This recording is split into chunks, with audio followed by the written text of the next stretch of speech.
What's good everyone, my name is Chefkoch and today I want to talk about one of my favorite artists in the underground who sadly currently is locked up, Glokk40Spaz. Whole gang locked up, young nigga trap. Young got it, I won't hit no lip with that yet. We slap it, we flip the boy, pop at it back. Young nigga pop out with aim at it. Glokk40Spaz is an artist from Decatur, Georgia. He had a rough upbringing and would get expelled from school regularly, so he decided to drop out and try out music while also being active in the streets of Atlanta, even creating his own group called EBG, short for Everyday Bang Gang. Really just your friendly neighborhood kids. Spaz started rapping in 2018 and he got his artist name from his favorite gun, the Glock 40 pistol. And that tells you a lot about the style of music Glokk40Spaz has. His records mostly fit into the dark plug and Atlanta trap subgenres, but he also makes pluggnb with autotune vocals occasionally because Spaz actually was heavily inspired by D Savage to start rapping himself. So now let's talk about his music. The first notable project in my opinion is 2 Glocks, a record executively produced by 2Times that came out in July 2021. Thanks to this tape, Glokk40 got his first buzz in the underground with songs like Definition for example, and from this point on it was clear that Spaz would take over the underground with his music if he stayed consistent. He continued to gain traction with the songs I Choose Violence in April 2022 and Remember Me in July 2022, which was produced by El Chapo and Sensei ATL, 2 of the best dark plug producers in my opinion. Glock's early work sounds like he recorded it on some Apple earphones in an empty trap house, but what cannot be denied is his rapid fire flow and aggressive delivery that make his music one of a kind. For me, the only other dark plug artist that is on Glock's level is Slimecito, with whom he made multiple songs as well. Next to that, he also linked up with Duab Kane during that time due to mutual friends and both made music together as well. Spaz would then blow up in the underground with his song Bad Man in August 2022, which sits at 8.4 million streams on Spotify today.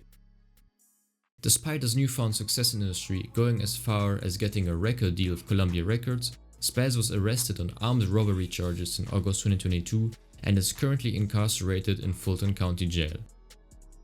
Despite his prison sentence, he still is releasing music consistently.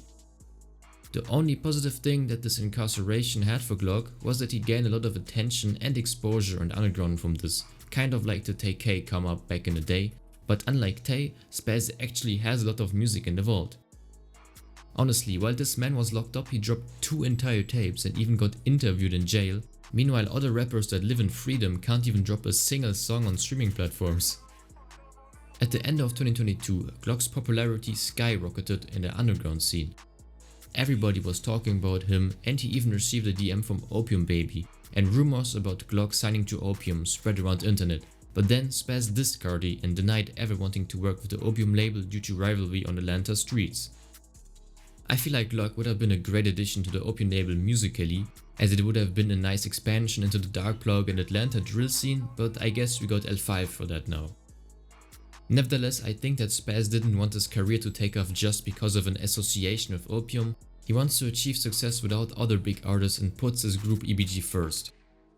If you remember, that was kind of the problem with Cardi, since he left all his day ones to gain mainstream success in industry, and Glokk40 does not want to sell out this way.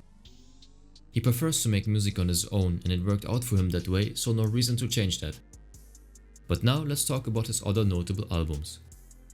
Glokk40 released a project titled Spaz in May 2022, exclusively filled with pluggnb tracks that prove Glock's ability to make melodic music as well. Then we have Don't Get Took Off 3 from August 2022, probably my favorite Spaz tape to this day, in which he goes back to his aggressive and fast-paced vocals over ominous and menacing sounding instrumentals. After that, Glokk released his major label debut studio album Took the Biggest Risk in September 2023 with absolutely no skips. This record is really amazing because the production is flawless and Spaz flows smoothly over the versatile instrumentals. The project is Glock's most sophisticated work yet in my opinion, and I especially enjoy the song Backdoor. Glokk followed that up with the deluxe version titled After I Took the Biggest Risk in March 2024, which featured fellow Atlanta rapper Young Nudy and underground rapper Osama Son. Nudy and Osama had great verses on their songs, and there might even be a collab tape with Osama Son coming out, according to the producer El Chapo at least, and that duo would really be legendary on an album together in my opinion. So as a conclusion, Glokk40Spaz is one of my favorite artists from the dark plug and Atlanta drill scene, and he is extremely consistent despite currently being locked up. I honestly have no idea if or when he will get out, since he got hit with very serious charges. I'm not really feeling the free Glokk movement either. I mean, he's there for a reason, right? But honestly, just give this man a mic and laptop in his cell and he's gonna be the first superstar that blew up while being incarcerated. It really is a shame having his rapping talent just sitting behind bars. Definitely go check out his music if you haven't yet. And with that being said, thank you for watching. Don't forget to subscribe, leave a like and comment which artist I should cover next. Cheers!